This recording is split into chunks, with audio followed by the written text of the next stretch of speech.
లోకం ఒక మాయని తెలుసుకున్నాను.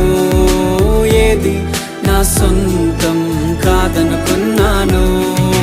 తప్పిపోయిన కుమారుని నేనైతే నా కొరకై నిరీక్షించే తండ్రి నా యేసు.